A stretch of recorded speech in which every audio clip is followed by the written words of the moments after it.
God in this place. Hallelujah. Oh, we worship you. Be exalted in this place.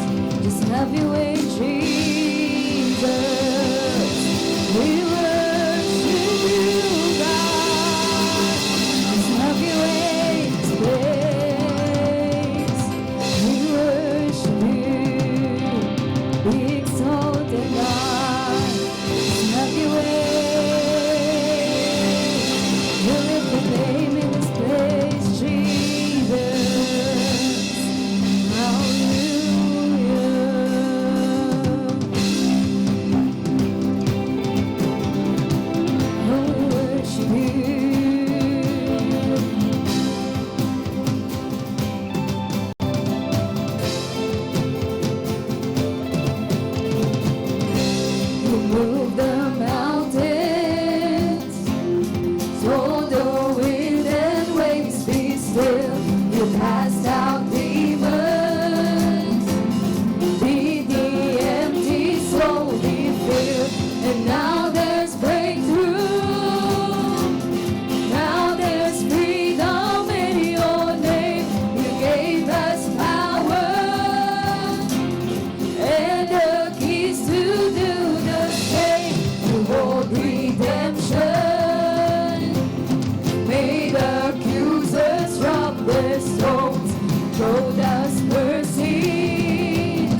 Now we proclaim in Jesus' name. Walls fall down in Jesus' name. Strongholds break in Jesus' name. Amen. We are healed in Jesus' name. There are miracles in Jesus' name.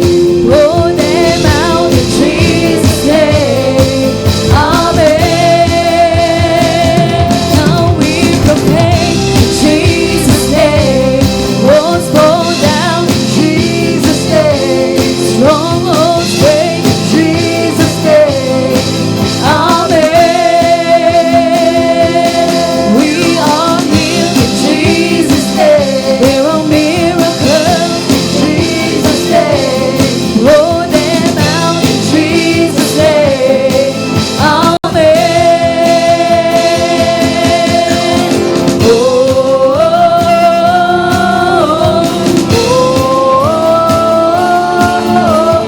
God, we explore your authority. Oh, sing.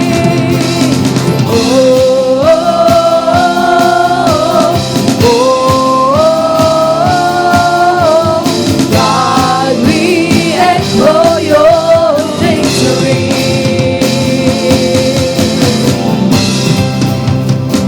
Oh, we worship you, God.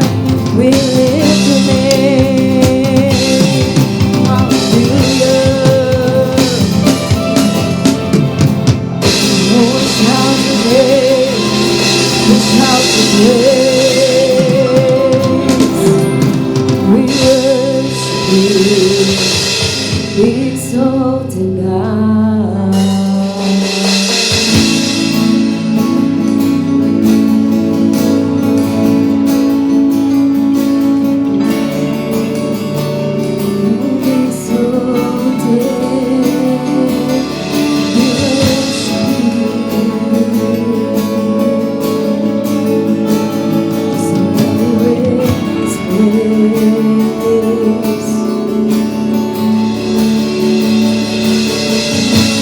God is strong in battle.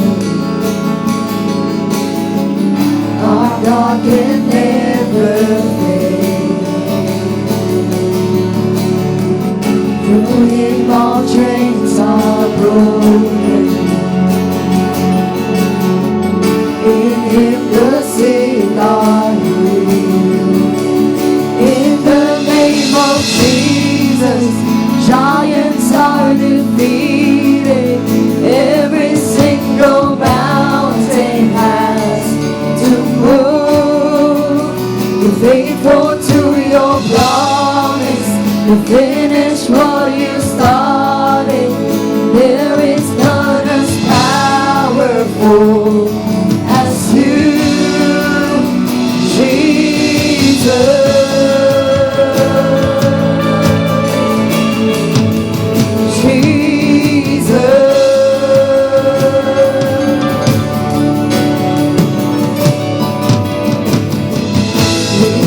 The power of heaven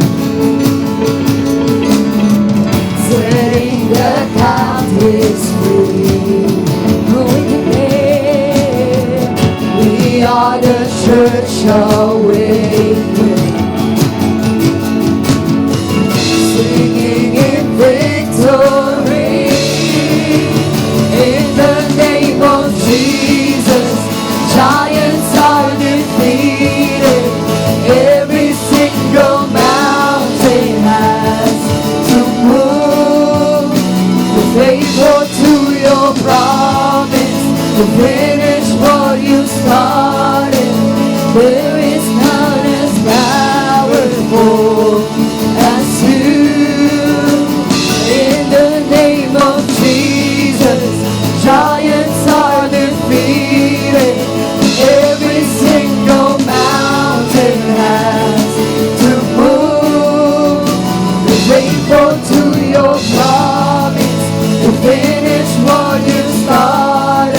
church shall reign,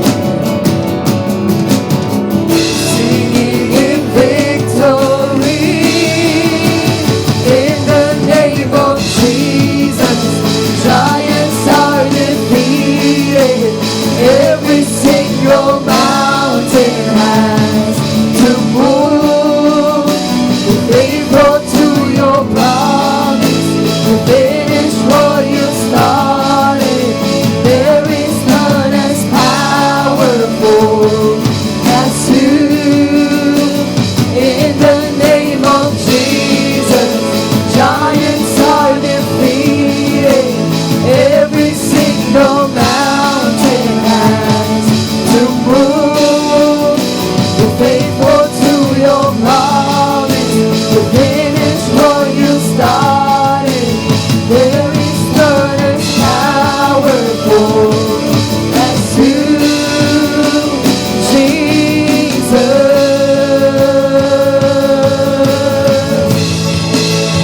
Be lifted higher. We lift it higher. We lift the sound of your great name. We lift it higher. We lift it higher. Lord, we exalt you in our praise. We lift it higher. We lift it higher. We lift the sound of your great name. We lift it higher. We lift it higher. Lord, we exalt you in our praise. In the name of Jesus, giants are defeated. Every single mountain has to move. We declare you're faithful to your promise. You finish what you started. There is none as powerful as you. We declare in the name of Jesus, giants are defeated. Every single mountain has to move. You're faithful to your promise. You finish what you started. There is none as powerful as you. In the name of Jesus, giants are defeated. Every single mountain has to move. You're faithful. You finish what you started. There is none as powerful as you.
Finish what you started. There is none as powerful as you. In the name of Jesus, giants are defeated. Every single mountain has to move. You're faithful to your promise. Finish what you started.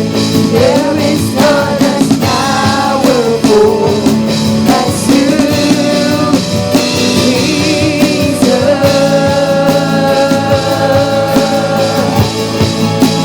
Jesus. Oh, lift your name, Jesus.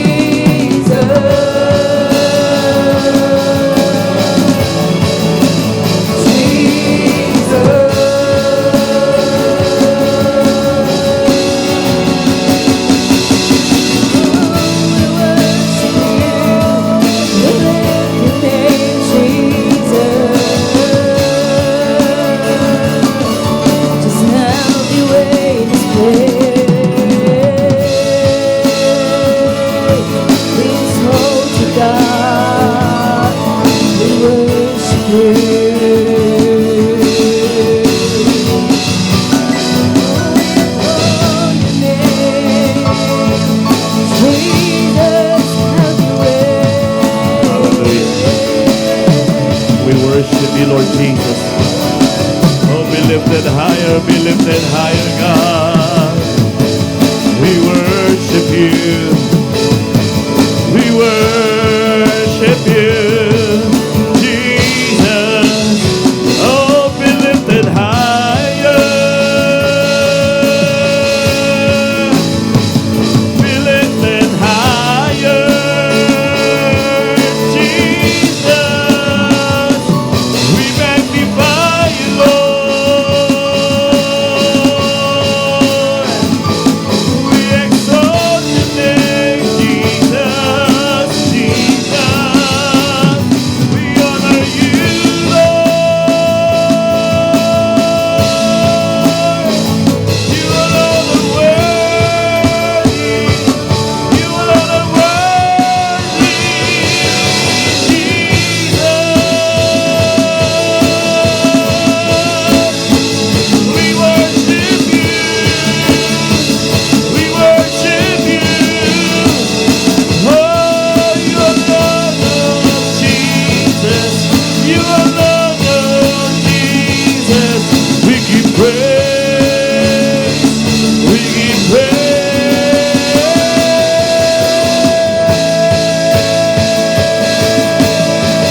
Faithful in your promises, O God. What you have said in Philippians 1:6, I am confident of this very thing,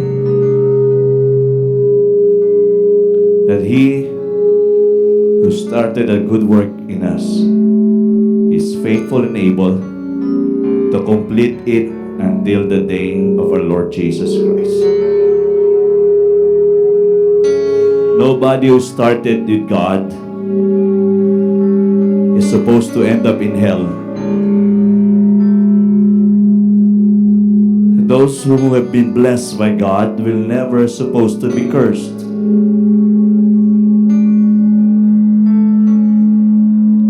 And as long as we believe in the authority and the power of the name of Jesus and the strong working of the Holy Spirit,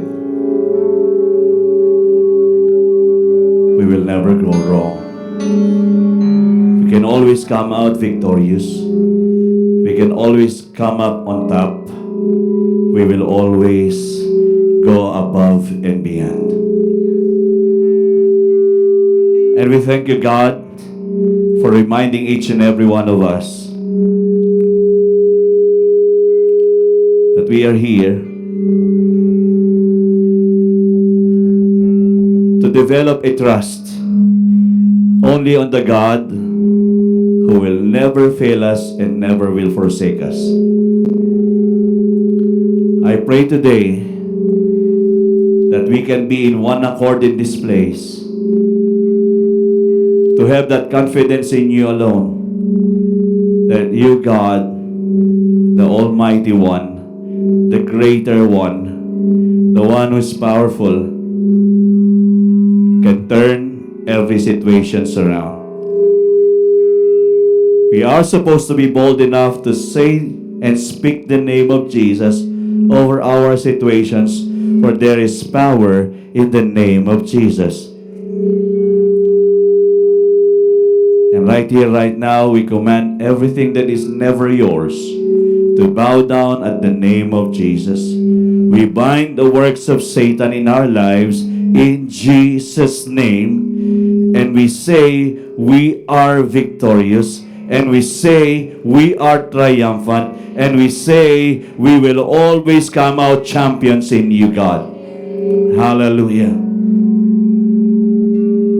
And we lose the best of heaven to be enjoyed by your people here on earth in the name of Jesus. We thank you, God, for healing bodies. We thank you, God, for recovering our supplies. Hallelujah. We thank you, God, for restoring relationships.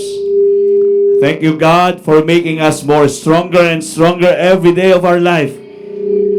And we all have the reason to rejoice and praise your holy name and exalt you and magnify you in our lives. We worship you. We give you praise. We give you praise. We give you praise. You alone are worthy, Lord, worthy of all glory, worthy of all honor, Lord.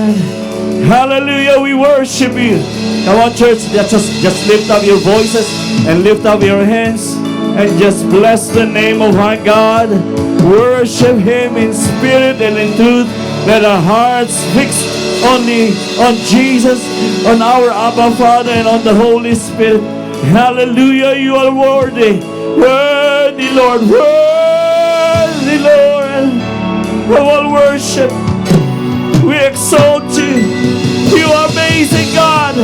You are wonderful. You are great and greatly to be praised. We worship you and we lift up our hands and our voices and we say, thank you, Lord. We thank you, Lord. We thank you, Lord Jesus. Hallelujah. Abba, be pleased. Jesus, be pleased. Holy Spirit, be pleased. And we give you all of the glory and all of the honor, Lord. You alone are worthy, worthy.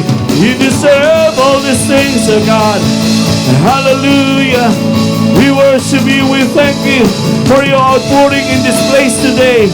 God, we will never be the same when we go in and when we all come out. Fill this place with your presence.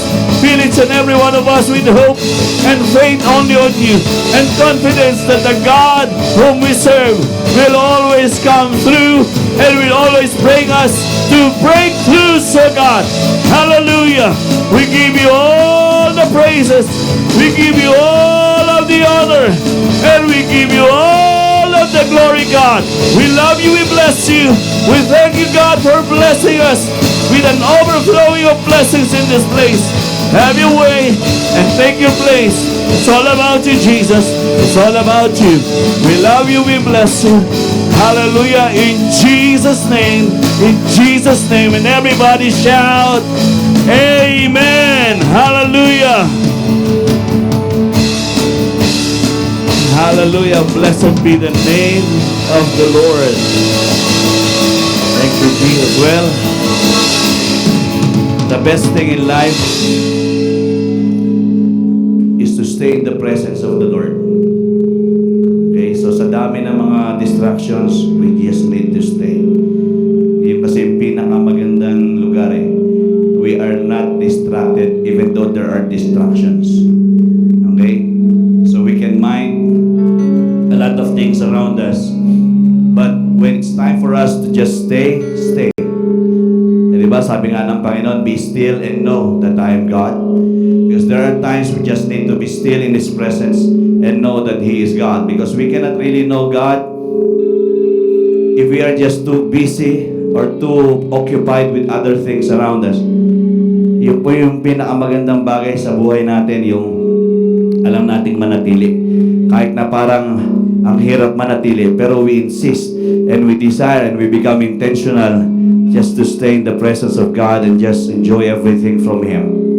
Because He has prepared the best things in our life. And we cannot enjoy the best things in our life if we are just too mindful of many things around us, because really that is the world's work and Satan's work over us. Yung ginagawa ng demonyo, yung talagang alisin tayo sa pag-fix natin sa Kanya. Eh, ang gusto ng Panginoon talagang tumutog lang tayo sa Kanya para makita natin yung ganda ng mga inihanda niya sa atin. Kaya hindi tayo nagiging appreciative sa Panginoon and we become unthankful to Him because ang nakikita natin is the distraction around us. Nako-caught up tayo ng mga bagay na yun. And when we can really learn to stay in the presence of the Lord and worship, yun talagang nanambahan ka sa Panginoon. Hindi mo iniisip kung anong meron. Just a short sharing. When we were in Baguio, pinurpose ko sa heart ko na wala akong distractions. Everything that God will bring, I will receive. Negative man yan o positive, basta i-receive ko yan. If I need to learn, I need to learn. If I need to just enjoy, I just need to enjoy. But it is just the time na talagang I can say that I'm refreshed, we were refreshed, and receive a lot from the Lord. And the best thing is that ni-reveal ni Lord kung sino siya.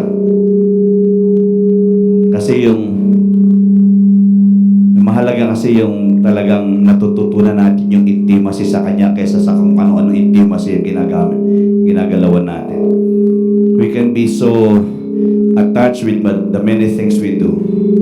Still the best is that we are attached to Him. Because that is the thing that matters the most in life. So, church, pag pumupunta tayong paglinggo, let us just prepare our hearts to receive from Him. I know even in the midst of the presence of God, the enemy doesn't want us to receive anything from Him. Pero again, nasa bahay pa lang tayo, papunta pa lang tayo dito, or Sabado pa lang, piniprepare na natin yung heart natin. Alam natin may marireceive tayo sa Diyos. And He will never fail us. Kasi mahirap, nandito tayo, hindi tayo makareceive, tapos lalabas tayo, napaka-shallow natin. We can easily be defeated. And kinakanta natin kanina, alam natin, we have the authority and we also have the victory. Yun ang problema, yung authority nawawala, yung victory di na-enjoy. So, bakit pa tayo nagsisimba? Ano to? Pa-check attendance lang ba to? Pupunta tayo dito para ma-establish natin yung relasyon natin sa Ama, sa Panginoong Hesus, sa Banal na Espiritu. Eh talagang ma-fulfill natin yung purpose natin. That when we come together, we really are worshiping Him in the Spirit and in truth. That we are not just such a kind of person na can easily be distracted and will end up full of regrets, but rather we are filled to the overflowing by God. I am not the one, hindi po ako yung pastor na ako magpupuno sa inyo. Kahit ang pagpupuno ko sa inyo mawawala eh. Pero pag si Lord ang nagpuno sa inyo, kahit saan kayo pumunta, talagang maganda ang magiging resulta. Amen? So let us enjoy the day together in this place. At talagang i-lift up natin si Jesus, ang ating Diyos Ama, sa ating mga buhay. At matuto tayo sa mga bagay na inihanda niya sa atin. And I know the word that will be spoken today will help each and every one of us to understand who we are. So I'll be talking about identity kasi mahirap na hindi natin alam kung ano tayo at nasaan tayo. So I hope and I pray today that you will just receive from the Lord and that the life of us will not be the same anymore. That there will be a process that is making a progress. Amen?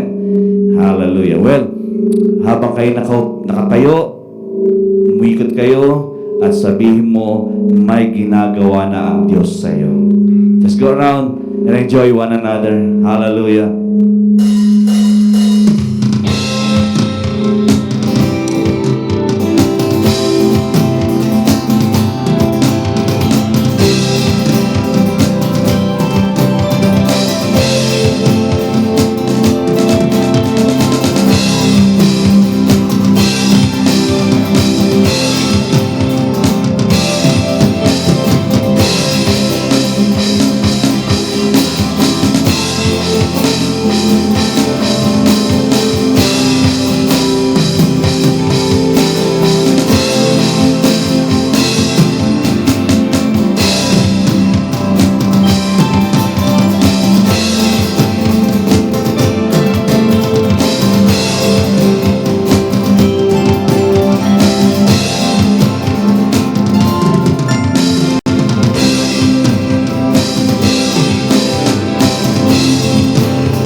Hallelujah! Good morning! Hallelujah! Talagang parang pakiramdam ko nasa bundok pa rin kami. Bundok na uminit na. Ibang-iba ang feels eh. Doon kahit hindi ka mag-aircon, malamig. Hinigin ako kahit nasa labas ka.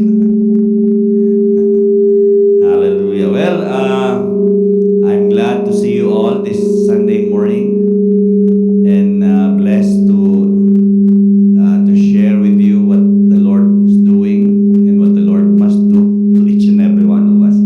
So, kumusta po ang bawat isa? Are we all blessed? Blessed ba talaga? Pinagpalang tunay. Okay, so naniniwala tayo na yun talaga tayo. Even though minsan ang pagsagot natin ay nanggagaling sa ilong. Blessed ba tayo? Yes. Pero I believe talagang pinagpala ang mga anak ng Diyos. Amen? And if it is not yet manifesting, we still need to do something about our relationship relationship with our God. And I believe that is the best thing to do. Yung ating, kumbaga, mapatatag tayo sa Kanya at lumago sa ating relasyon sa Kanya. So before I proceed with everything today, let me call my wife to bring some announcements po.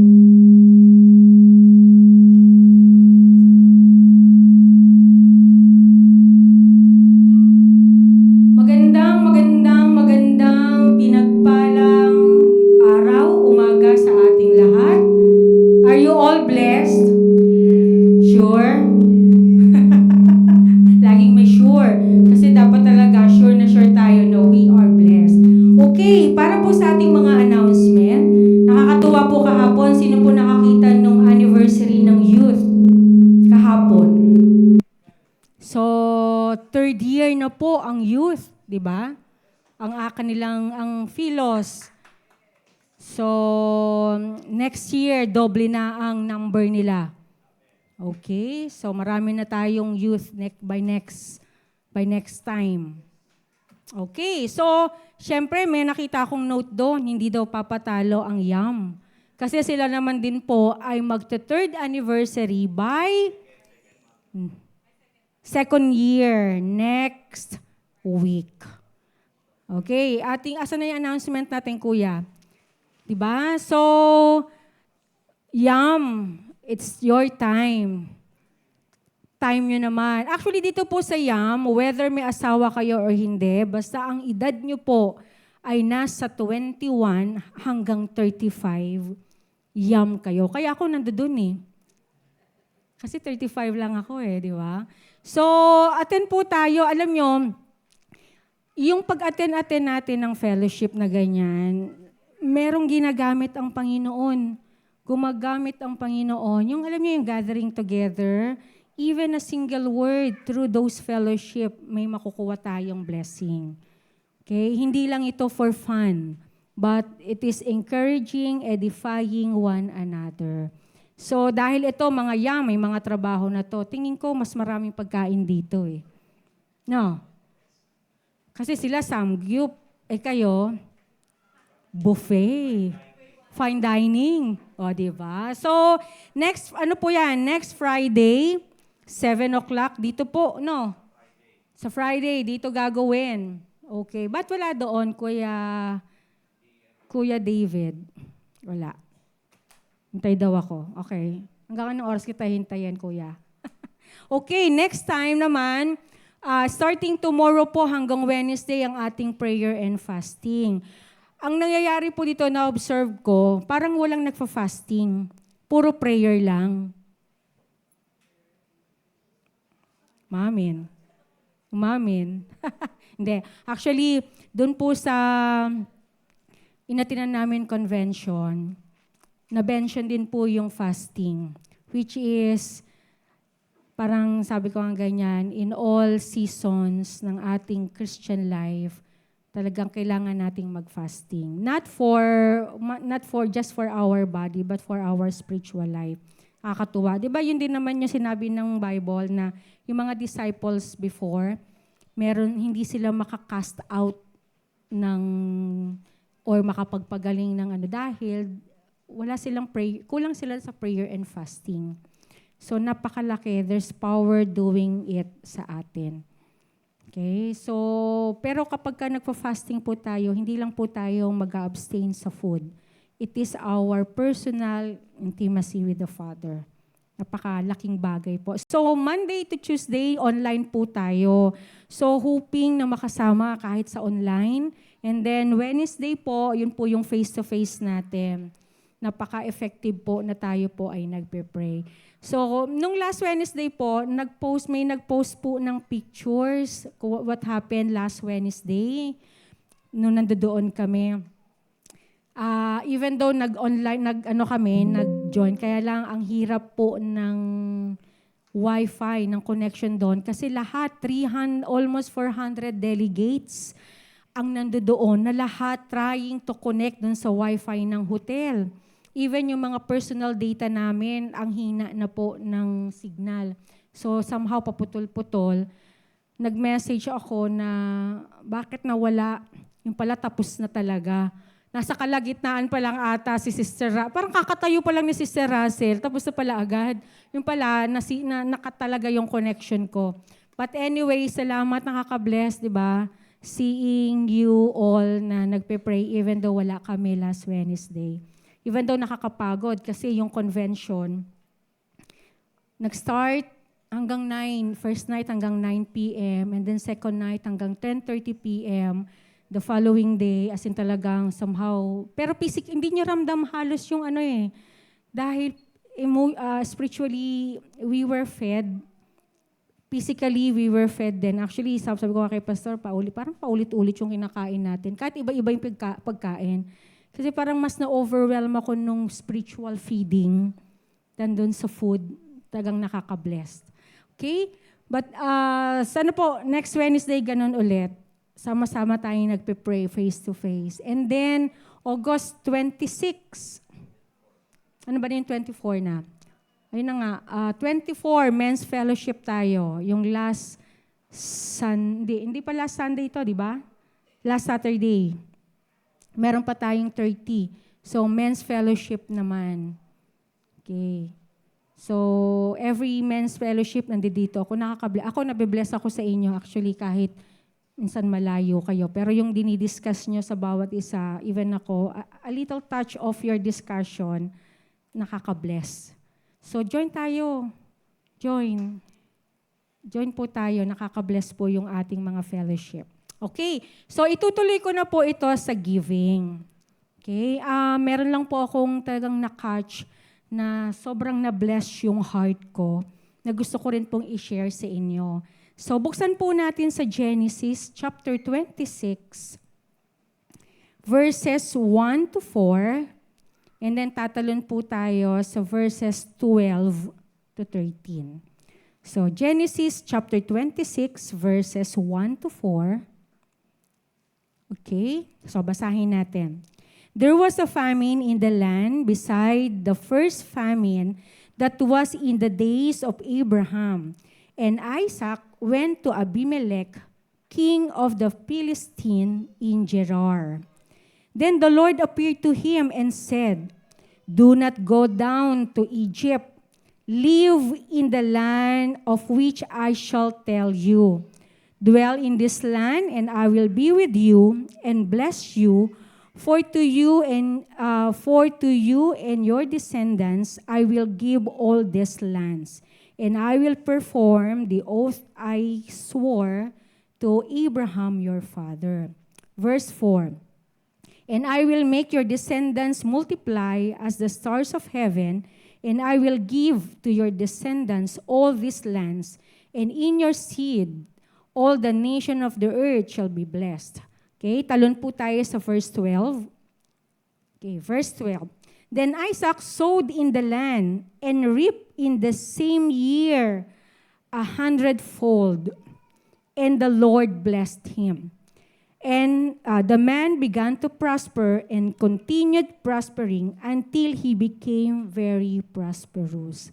So dito, kung makikita nyo po, pag nabasa nyo po yung mga verses prior to this chapter, makikita nyo po yung condition na sila Isaac po ay nakakaranas po ng famine. Okay? So, they planning to transfer to other land dahil nga famine dun sa lugar nila eh. Siyempre, kung famine, maghahanap ka talaga ng pagkain. Since yung land talaga nila, wala kang makukuha. So, they are planning to go down to Egypt. Diba, alam naman natin, ang Egypt is a land na full of abundance, pero full of worldly things, di ba? So, ito po yung nakakatuwa. Tignan, i-capture natin, parang ilagay po natin yung sarili natin sa kalagayan po ni Isaac. Sila po ay nakakaranas ng famine. And they trying to do something, di ba? To satisfy their needs. But, meron pong salita ang Panginoon sa kanila. Ano pong salita ng Panginoon? Sa verse 2, ang sabi, "Then the Lord appeared to him and said, Do not go down to Egypt. Live in the land of which I shall tell you. Now dito po, alam natin yung condition, alam natin na nasa famine sila, pero meron pong salita si Lord sa kanya. At yun yung pinanghawakan niya. So whatever situation na meron sa buhay po natin, na sometimes it seems that we are in yung in deep need, parang tingin natin napaka-worst na nangyayari. Pero if God has a word in us, hold on it. Siguro sabi niya, Salen, kahit ganyan ang pinagdadaanan mo, take hold, stand on my word. So I'm sure sa inyo may salita ang Panginoon in whatever situation na meron tayo, lalo na sa oras po ng pangangailangan. Sometimes, diba, ang tendency sa atin, ang human tendency natin is to do something na galing sa sarili natin eh. May mga times probably na nakakalimutan nating tumawag sa Panginoon. Pero dito, direct na sinabi ng Panginoon sa kanya, do not go down to Egypt. So siguro itong buhay ni Isaac, sabi niya, Lord, anong gagawin namin? Nandirito kami sa lugar ng taggutom. Paano kami kakain? Pero, dahil sinabi mo, I will hold on to your words. And then, of course, ganun nga ang nangyari, di ba? Yung, alam natin kapag ka-famine, ibig sabihin, tuyot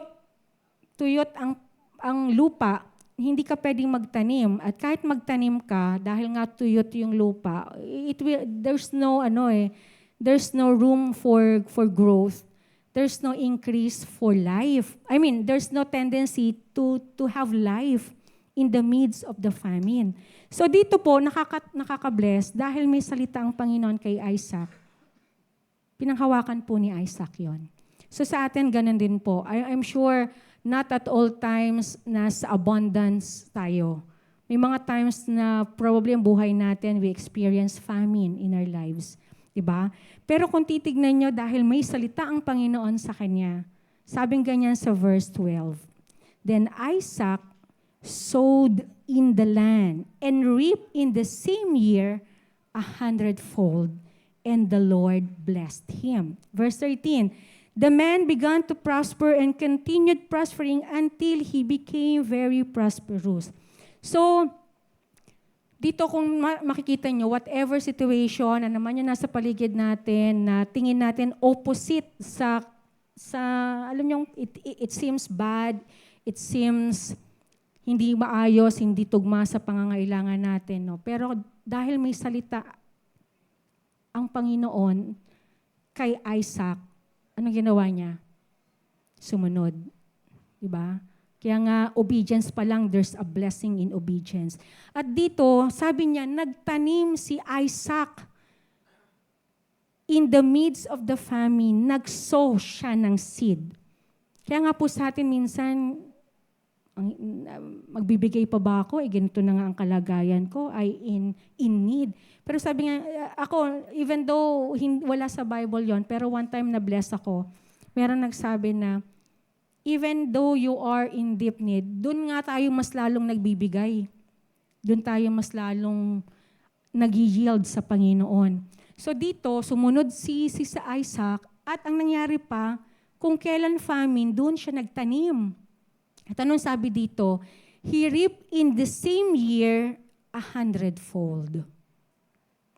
Okay? As long as we have the Word of God, whatever situation that we have, hold on to the Word of God. Ito ang sinabi ng Panginoon sa akin, panghahawakan ko to.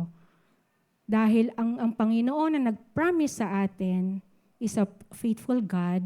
Whatever He uttered from His mouth, we are very sure that it will come true sa buhay natin. So dito,